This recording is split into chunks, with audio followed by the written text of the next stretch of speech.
Hello everyone, this is Chad Aiken coming to you from the Aiken Research Group. It is Wednesday, February 3rd, 2016. Well, today's video cast is going to be concerning Bernie Sanders' policies and Bernie Sanders' followers compared to free market capitalism.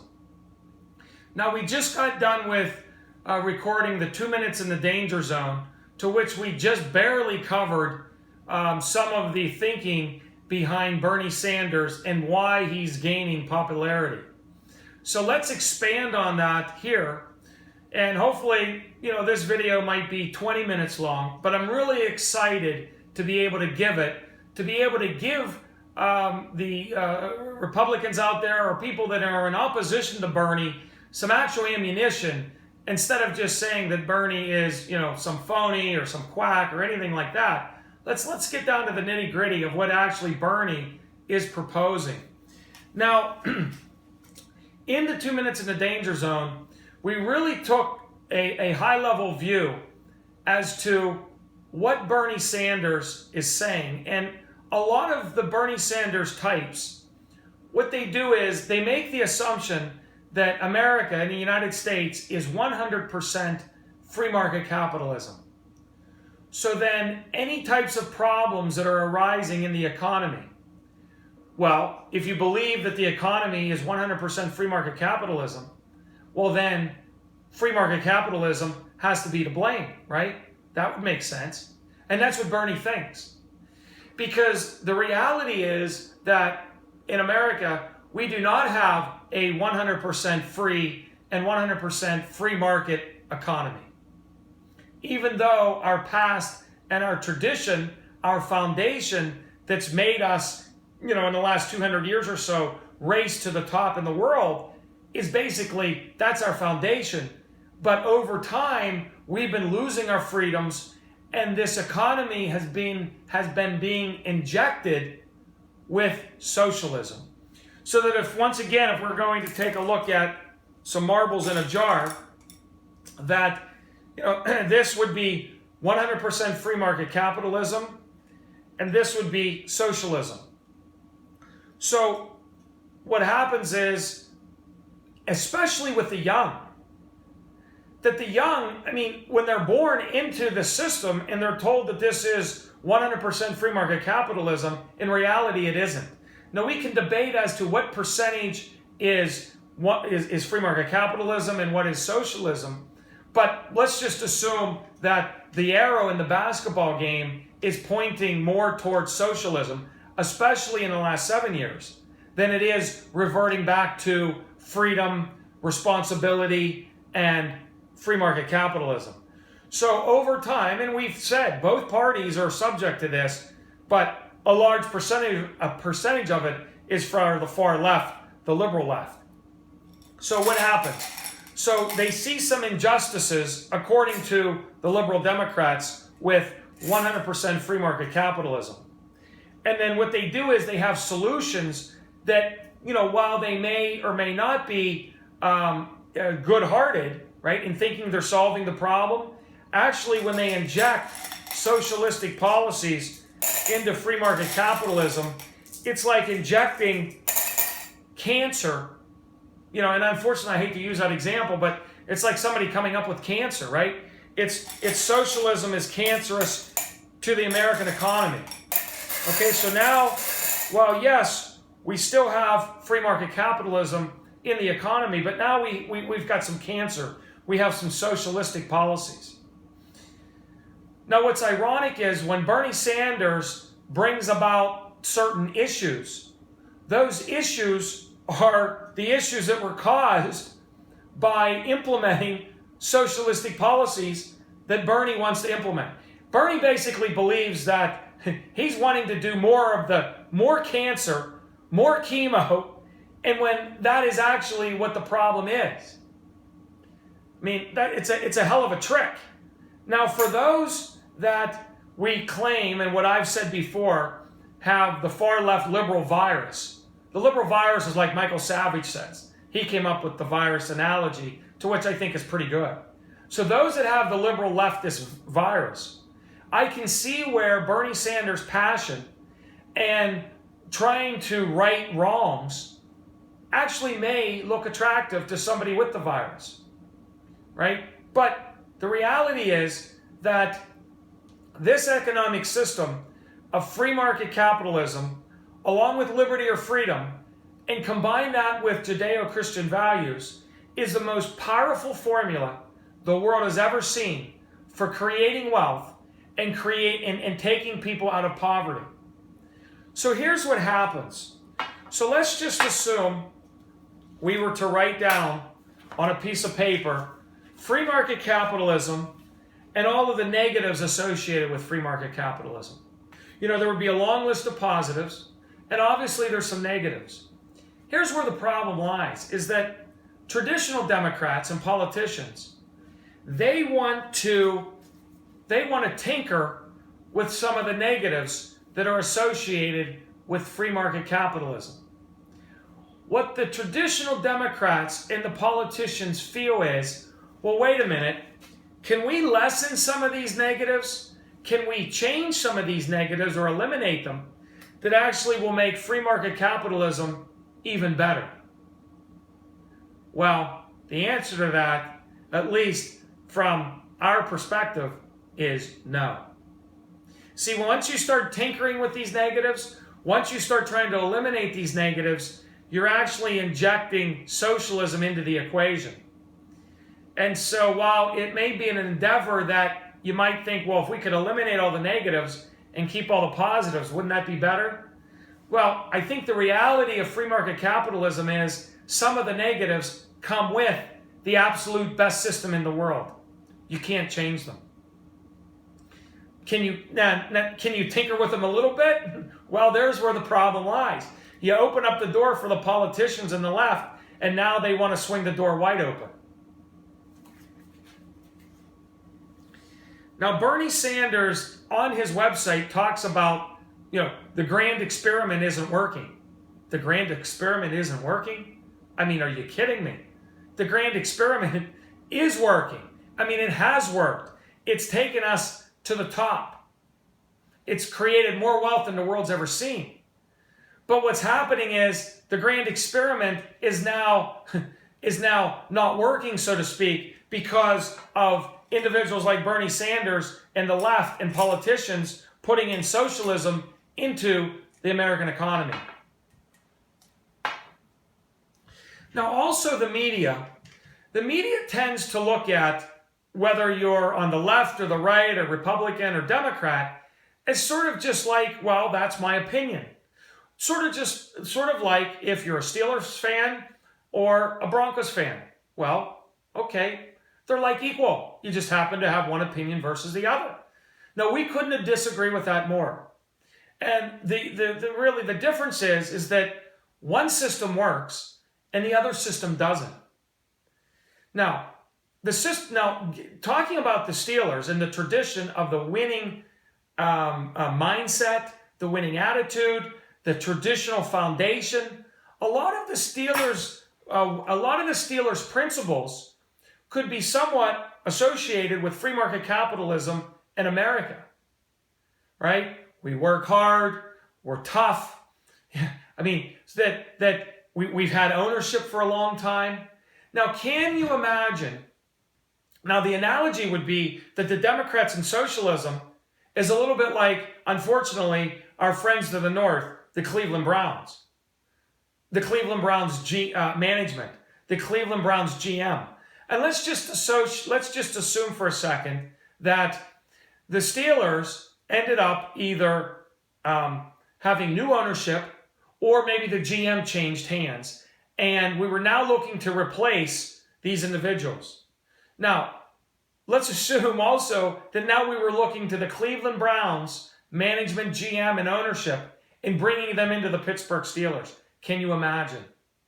I mean, why would we want to bring in policies that we know don't work? That's the analogy of bringing in socialistic policies or having the basketball arrow pointed more towards the policies of the Cleveland Browns than the policies of the Pittsburgh Steelers that have the tradition that we know the formula that works.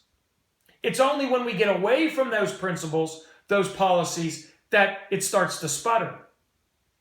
Now, the other analogy to this would be, well, there's a tremendous amount of examples where socialism doesn't work. I mean, look at Cuba. They barely have air conditioning. They still drive 1950 cars. Their standard of living is poor. Look at Russia. Look at the great example of North Korea and South Korea. After World War II, that's when they split.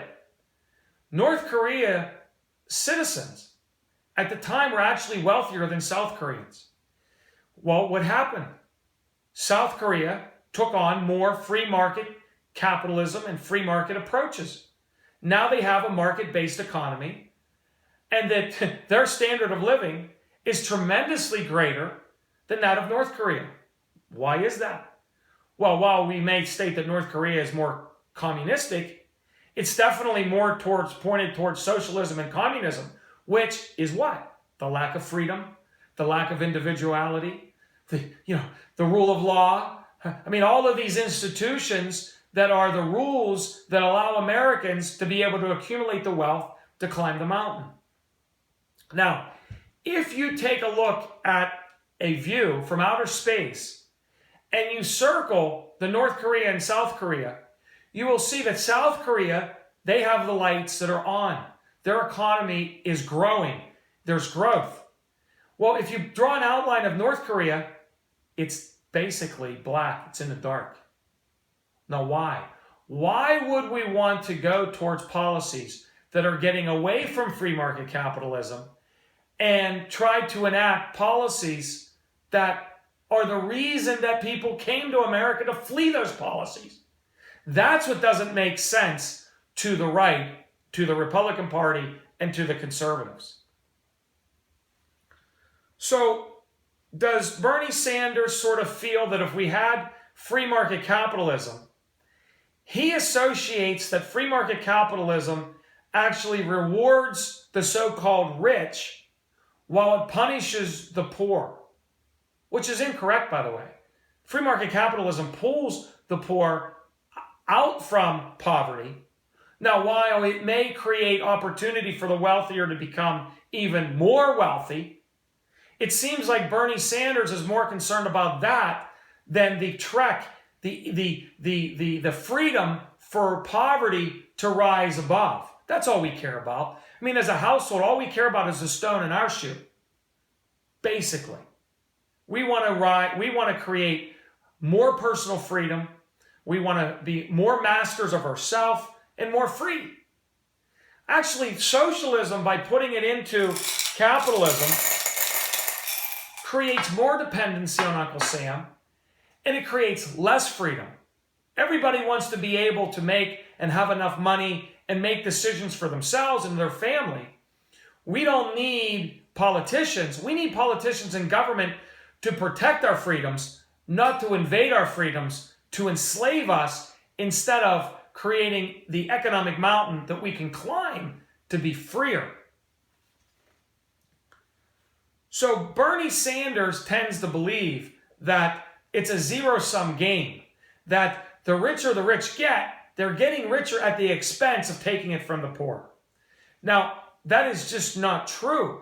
In America's economy, that the way it works is that the reason that the American economy became the wealthiest in the world and the standard of living became one of the highest is because of the entrepreneurism and the innovation of being able to solve a problem. And if you took that risk, there was an incentive and compensation for that risk. You see, if the incentive and the compensation to get wealthy, to get rich, isn't there by solving the problem or creating the product, why would anybody do it? See, that's why there's no air conditioning. That's why there's no air conditioning in Cuba. That's why they don't have the luxuries in Cuba. Because why make the effort and take the risk if there isn't the payoff? That is free market capitalism in America. I mean, why make the trek? Why underconsume? Why live like others won't so you can live like others can't if that opportunity isn't there? And the more that you can influence more people by your invention or innovation or by creating a service that's going to help more people, the wealthier you're going to become. So there's tremendous examples of this, right? Steve Jobs and the iPhone. I mean, Bernie Sanders criticizes Walmart. Well, let's just think about it a second. I mean, how many jobs has Walmart created for individuals that need a job? I mean, Walmart's creating jobs and creating low prices.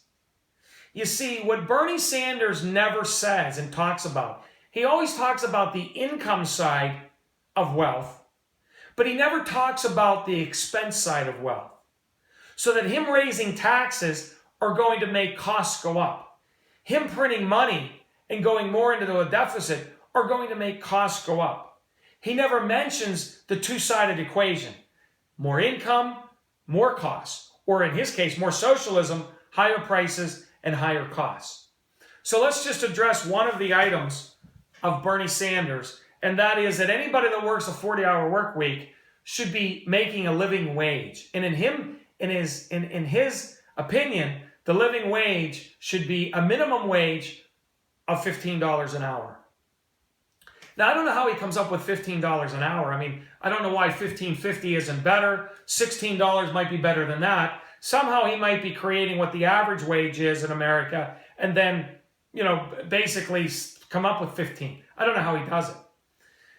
But here's another way to look at the minimum wage. The minimum wage is really the minimum standard or the minimum living. So if you raise the minimum wage to $15 an hour, if minimum wage could buy 8 widgets, if you raise that minimum wage to $15 an hour, the minimum wage is still going to be only able to buy 8 widgets. It's not going to allow you to buy more stuff. See, so he only talks about the one side. I mean, if you raise it to $15 an hour and you can buy the same amount of products as you could before, you're even. Now, why would that be the case? Well, the businesses never pay for the increases. So if you raise the labor cost for a business, the business is never going to pay. The business is just going to pass off the expense to the consumer.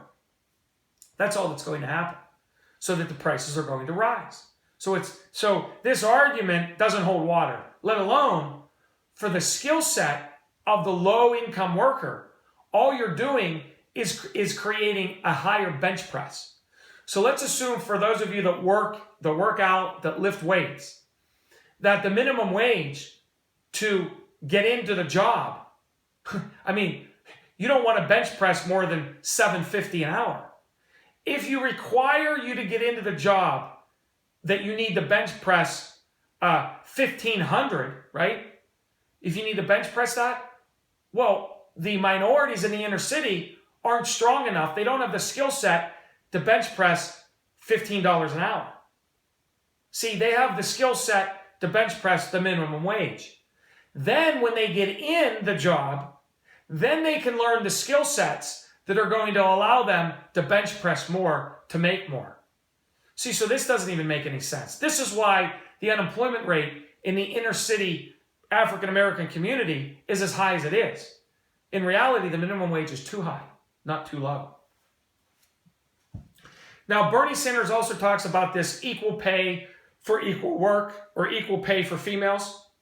Now, isn't it ironic that all of these things that Bernie Sanders is for is a large population of the vote? You see, it's much easier to be against the wealthy since they're only 1%. Because if you're enacting policies that are against the wealthy, well, there's only 1% that can vote against you, right? So you're going to be for policies that you believe that are going to, at least in the voters' mind, help them. So now we have to go to the female vote about this equal pay for equal work stuff.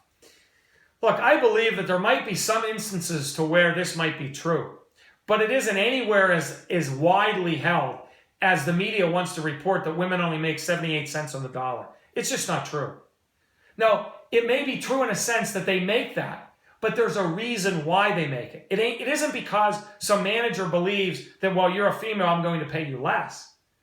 Let's just take, for example, the new company and startup of Uber. Now, Uber drivers, when you drive from midnight till 3 in the morning, those are the rates when they're surge pricing and when riders pay the highest amounts. So the drivers that drive between midnight and 3 in the morning make the most amount. Well, do we think, I mean, unfortunately, which I would think it is kind of common sense, some females may not be comfortable driving from midnight until 3 in the morning with all of the drinkers at the bars and the drunks and everything else. Well, okay, well, they're not going to make as much per hour. Now, that isn't an income inequality. That isn't some type of discrimination. That's a legitimate reason why females are not making as much. I mean, if you're taking time out from work, there's all types of variables that are associated with why females may not be making as much.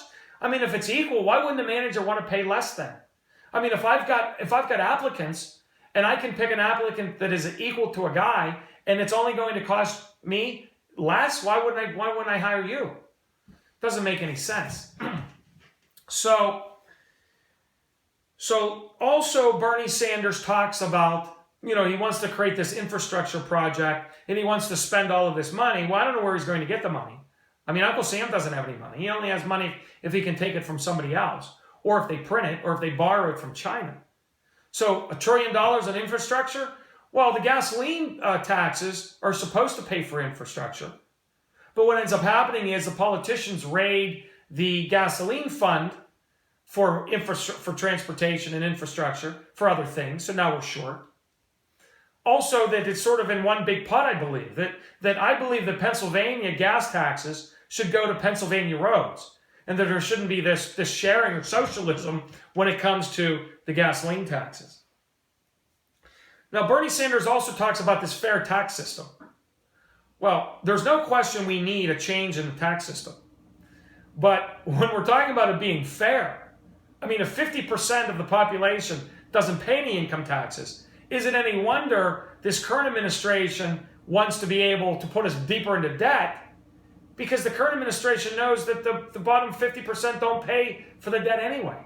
Even though we haven't even paid a dime back of it yet. But even when we do have to start paying it back, it's only going to be the wealthiest 50% that are going to have the liability anyway. Now, of course, Bernie Sanders wants to provide other things for free. He wants to provide college for free. Now, do we really need more people going to college that actually shouldn't be there? We probably have more students in college now that shouldn't be there because they're getting grants and loans from the government, which actually makes the price go up. Here's a case of socialism, where Uncle Sam, in a sense, thinks that they're helping somebody out, but what they're doing is they're just raising the cost of college. You're overpaying for the cost of college, and that the professors are making more, or everybody associated with the college is making more. You see, we don't have the Chinese to be able to import college education. You see, there's one thing where there's a distinction between deflation and inflation. Those domestic things that we can't import, like college education and healthcare, those costs are rising. But the things that we can import from China, most of the products at Walmart, those are the costs that are falling. Well, when some talk about jobs going to China, but that's also making the prices that you pay at Walmart less. I mean, would you want to go to Union Mart and pay higher prices, or Walmart and pay lower prices? You see, there's always this tug of war between income and paying wages and the expenses or prices that people pay. You have to look at both sides of the equation. If you wanted all of those products in Walmart to be made in the USA, well, instead of your Walmart bill being $100, it might be $150. So that the higher pay for the employees, they're still going to be able to buy the same amount of products at Walmart. So let's also give another analogy. And let's just say that the PGA Tour is like America and 100% free market capitalism. The PGA Tour and those golfers, they pay 100% of basically their expenses, right? They have to get to the golf course, they pay for their hotel, they pay for their expenses, they even pay an entry fee to get into the tournament, right? Now, Granted, some of them have sponsors, but let's forget about the golfers that have sponsors. A large portion of them do not. So now they are taking their skill set and applying it in a golf tournament to where now the better you score, the more you make. Sort of sounds like free market capitalism, right? Well, let's just assume for a second that there was a PGA Tour like there is today, and that there was another tour, another economy, a PGA economy, to where they issued handicap. And that the professional golfers had to give handicap to other golfers that weren't as good. And they were still vying for the same amount of money. Well, let's also assume that the best scores, okay, that the professional golfers, that the best golfers have, is an indication of the economy growing, right? Is an indication of the economy getting wealthier. Well, do we really think that if the best golfers, if they're putting in the time and effort to get better, then all they would have to do is, if they got better, is give up strokes to golfers that are below them? I mean, why would they want to get better? And why would the golfers that are in the PGA Tour Socialistic Economy Tour, why would they want to get better themselves? Why not let the best golfers do all the work? And if their scores got better, well, if those socialistic golfers could influence the director of the PGA to be able to take or steal strokes from the best golfers and give it to the golfers that don't make the best effort, that don't put in the time, and that don't have the skill set? I mean, what if they could influence that happening? What do you think would happen to the scores of that particular PGA economy? And what do you think that the economy would do in general? Which economy do you think would end up growing better? The economy like in the PGA Tour today, where the best golfers get paid the most? And if the golfers that want to get paid more, they need to work more, right? It's very simple. I mean, those golfers know the more they practice, the bigger effort they give, that the better the chance that they have to win the tournament and to make more. The golfers that are lower on the scale, well, they either need to have the skill set and the effort to get better, or they're going to make less, or they're going to determine that their skill set is not cut out for the PGA Tour, and maybe they have another skill set that they can make more money somewhere else, right? So do you see the difference in the two? It's almost like the second example of the PGA Tour socialistic economy is sort of like the Democrats. See, the Democrats want to tinker as to why the professional golfers that are winning are better than the golfers that aren't, that somehow there's an inequality there, there's an injustice there, that somehow the better those golfers get on the PGA Tour, that somehow they're stopping those other golfers from becoming better. And they're not. And it's the same thing in the American economy. If anything, the wealthy, what we want the wealthy to do in America is that we don't want them to quit. I mean, they have enough money. They don't need to climb another economic mountain. They can go to Florida, they can golf, they can sit on the beach, they can do nothing. Why do we want them to do that? As a matter of fact, maybe that's why 94 million people don't work. Because they feel that the climb is too difficult because Uncle Sam penalizes you too much. I mean, once you've made your millions, why do you want to climb that mountain again? You see, what we want is, we kind of want the ego and the greed and for the wealthy to give back, for them to make the effort to climb the mountain again. Because the only way they can accomplish getting to the top of the economic mountain in America is that they can't do it by themselves. They have to pull along workers with them. That's what we want. We want more jobs. We want good paying jobs. We want those ideas from those entrepreneurs to be so disruptive and so changing that those new products and services will be in such demand that that entrepreneur, that wealthy person, can pay the workers better, can provide better working conditions. Now, while we do admit back in the day in the 20s or 30s, when Henry Ford created the assembly line, that Henry Ford, while as innovative as he was, the visionary that he was, he did not treat his workers correctly. The pendulum swung too far against the workers. And that is Henry Ford's fault. It wasn't until his son, who was a little bit more open-minded, realized that there were benefits for treating the workers better. That's when the unions came about and unionized Ford, right? And so the pendulum swung probably where it should be. But what ends up happening in any pendulum swing, sometimes it swings too far one way or too far the other. We now have a lot of demands on employers that we don't want an employer or an entrepreneur to feel that the first employee that he hires is his biggest liability. We want to make hiring employees easy. We want to make firing employees easy so that when we hire them, we know it's going to be easier to hire because it's easier to fire.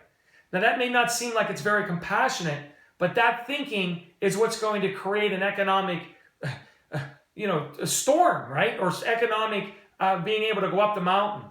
Now in Europe, one of the reasons it's a little slower, they have a little more socialism. That they know that that it's hard to hire somebody. Why? Because they know how hard it is to fire them. That if you fire someone, you have to give them pay for a year or 18 months or whatever that is. It's very difficult to hire and fire.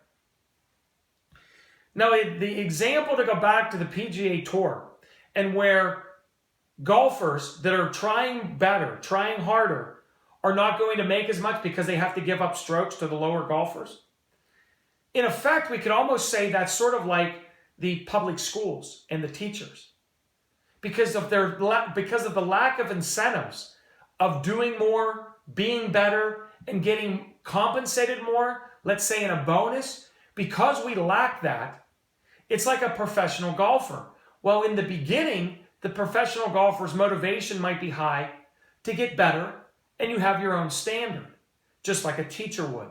But after time, if you know that your lack of effort is going to pay you the same as the lack of effort from another teacher, I think it's only natural for some teachers over time for their motivation to wane and that there is no incentive to get better.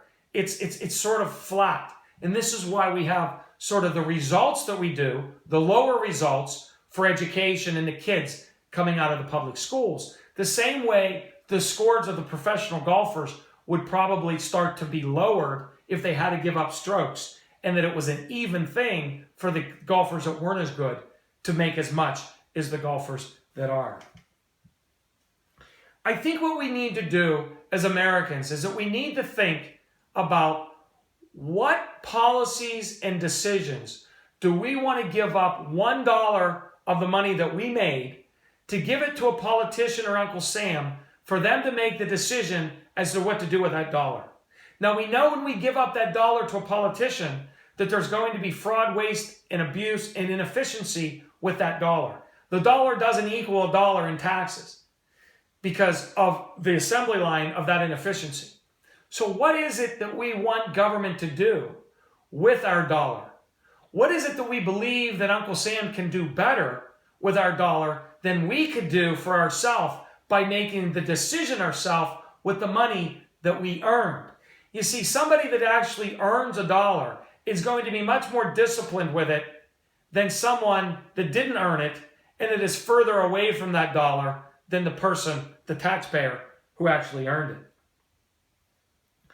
Now, what we really want to do is create an environment that, if I was to give a suggestion to Donald Trump, it would be for Trump to make a speech directed to the males in America. And the speech would say that, look, we are going to get back the ambition. We are going to get the males off the couch, and we're going to get them out in the workforce, laying economic bricks to flame that ambition that is in every male to climb the economic mountain to be able to support and provide a living or for their household and their family. We need that fire again in males that, unfortunately, a lot of the jobs in America that were male dominated, a lot in the mining, oil and gas, construction, a lot of those jobs, steel industry, millwork, have been on the decline. And I think there's a relationship between males' ambition from those industries being on decline and that extra ambition that males have in creating the economy that we need. While everyone isn't cut out to be an entrepreneur and an innovator, we need more people to be going up that mountain than just circling the track, so to speak, 9 to 5. Now, one of the examples of free market capitalism recently, again, has been the ride-sharing companies like Lyft and Uber, where there wasn't any regulations, and that particular business went into effect. Now, here's something that we as Americans need to decide. That was the service, without any regulations and lowering of costs, good enough for the riders to accept? Or do we need some type of regulation to come in that may make the cost of that ride higher, but somehow protect the rider? You see, here's the difference again, where some of you may say that yes, we do need some regulations within this industry. Well, the free market, 100% free market capitalism, would state that the votes as to whether the service is good enough would be coming from the riders. That if the riders are still riding, they will provide the feedback as to what they want Uber and Lyft to improve or to change. That we don't need a politician being influenced by a lobbying group or others to create a hurdle or more regulations than what the riders feel that they need. See, so there's a pretty good example. Do you believe that the riders, in and of themselves, voting by using the service, are enough to dictate to the company whether or not they need to make changes or provide more protection for the riders themselves? Where you stand on that issue will sort of say to you whether you're for 100% capitalism or somehow a little less capitalism and a little socialism, regulations, and political tinkering with business. It's one of the reasons why these ride-sharing companies have been propelled to the valuations in the private market that they are. Well, hopefully this has given you a little bit of insight between free market capitalism and socialism, insight as to why Bernie Sanders is very passionate and why he has some followers, but he actually has the wrong solutions to the problems, and that they'll actually make them worse by injecting more black marbles or more socialism into the free market economy. Well, that's all for now. Until next time, thanks and see ya.